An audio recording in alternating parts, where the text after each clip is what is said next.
eedeysanayaashan oo laga soo qabtay deegaanka galka yagolka degmada Cadaadle ee gobolka Maroodijeex waxa dhageysiga dacwadoodu ay shalay ka bilaabantay maxkamadda degmada Hargeysa iyadoo eedeysanayaashu maxkamadda horteeda ay ka qirteen inay galeen kiiska loo haysto kaas oo ka dhigan inay ku gafeen xeerka ilaalinta qiimaha iyo duurjoogta xeer lambar 96215 oo mamnuucaya ugaarsiga waxyeelaynta iyo dilidda nooc kasta oo duurjoogta muddadii ay socotay dhageysiga dacwadda shanta eedeysane oo laba ka mid ah ay baxsadeen waxa maxkamadda horteeda wax xafiiska xeelaalintu keenay cadeymo muujinaya dacwadda loo haysto oo ay ka mid yihiin diimankii ay soo qabsadeen waxaana xukunka maxkamadda way goobjoog ku hayeen mas'uuliyiinta wasaaradda deegaanka iyo horumarinta miyiga Soomaaliland ee dadweyne kale ku dhawaaqay gudoomiyaha maxkamadda degmada Hargeysa Cabdirashiid Maxamed Xirsi Beergeel maxkamaddu markay diristay xeerka ay ku gafeen ee xeerka ilaalinta xaalufka deegaanka iyo xakamaynta duurjoogta ee xeer number 69 abriil 2015 qodobada ay ku gafeen ee 720 xarafka taaja iyo qodobka 8 faqradiisa koowaad maxkamaddu markay aragtay qodobada sharci 70 koob iyo 70 2 iyo 70 3 70 80 8 boqol iyo 1 boqol iyo 3 boqol iyo 4 boqol iyo 8 boqol iyo 10 boqol 4 iyo 10 boqol iyo 10 boqol iyo 9 iyo 10 boqol iyo 20 boqol koob iyo 20 boqol 9 iyo 40 boqol 270 boqol 80 boqol koob iyo 80 boqol 280 boqol 5 iyo 80 boqol 4 iyo 80 ee xeerka habka ciqaabta sidaa darteed maxkamaddu waxay u aqoonsatay maanta oo ay bishu tahay 13 bisha labaad 2018 eedeysane kala ah eedeysanaha koowaad Cabdicasiis Xaamud Maxamed oo daadiisu tahay 22 jir eedeysanaha labaad Sidiiq Cismaan Cali oo daadiisu tahay 22 jir eedeysanaha saddexaad Cismaan Cumar Yuusuf oo daadiisu tahay 22 jir iyo eedeysanaha afraad Cabdirasaaq Faarax Ciise oo maqana ah eedeysanaha shanaad Cabdicasiis Mooga Diiriye oo maqana ah waxay u aqoonsatay maxkamaddu dambiilayaal si sharci darro ah ugu gafay xeerka ilaalinta deegaanka iyo duurjoogta Soomaaliland xeer number 69 abriil 2015 qodobadiisa 7 8 faqradda taaja iyo qodobka 8 faqradiisa koowaad ee isla xeerkan waxaanay maxkamaddu soo saartay xukunkan maanta oo ay bishu tahay 13 bisha labaad 2018 istaaga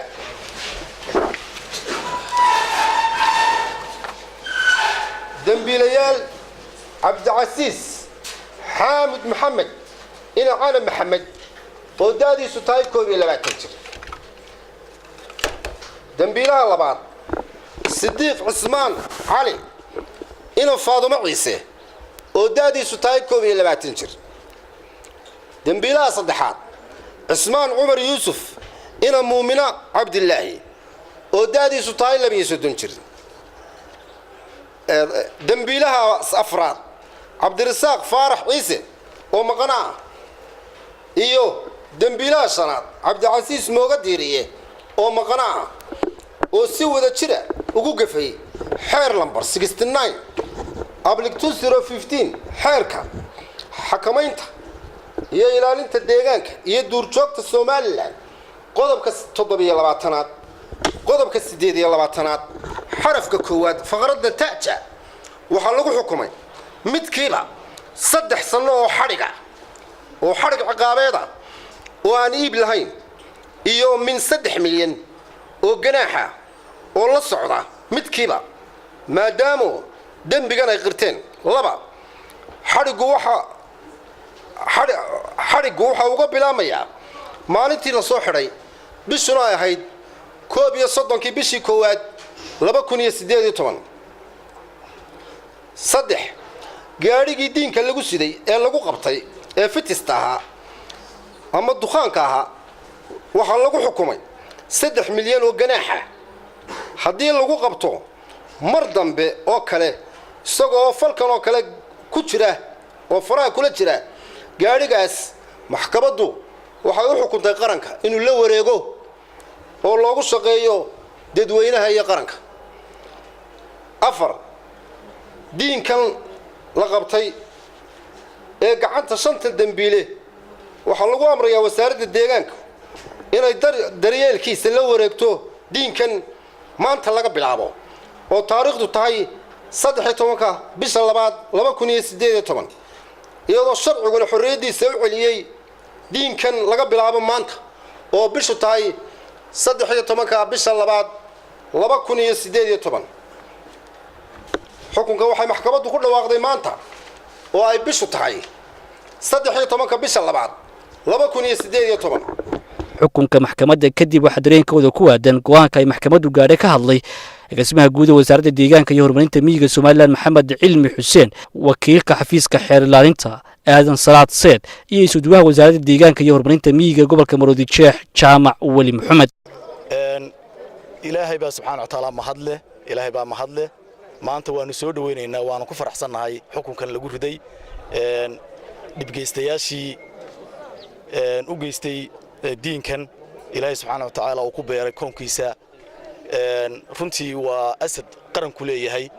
waa resource qaran ku leeyahay ummadda oo dhan ka dhaxeeya cid gaar ah inay ku takrifasho ama cid gaar ah ay si gaar ah ugu takrifasho sharcigu ma ogola waanu soo dhaweynaynaa waana raallina waa ka nahay xukunka aad baan uga mahad celinaynaa maxkamadda sida wanaagsan ee ay noo dhageysatay markhaatiyadii iyo evidenskii cadaymihii aan u soo bandhignay iyo marag muujintii aan u soo gudbinay ay maxkamaddu ay ugu qanacday waxaan leeyahay maanta waxa jiri jiray diinka waqtiga hore waxa la oran jiray qolof buu lahayn waxa la oran jiray wala shimbiraha u tashaday markaasuu ilaahay kaga gadoomay marka isagoo ay shimbirihii ku soo urureen qolof maantana waxaan leeyahay dadweynaha cunaya ilaahay baa uga gargaaraya iyo maxkamaddaas kan ay maxkamadda degmada Hargeysa ay ku riday dadka lagu soo eedeeyay in ay ku hawlanayeen ganacsiga sharci darrada ee diinka ayaa noqonaya kii ugu horeeyay ee Soomaaliland laga fuliyo waa Cabdi Casiis Ciidin Cilmiye Samatar Maxamed Maxamuud telefishinka qaranka magaalada Hargeysa.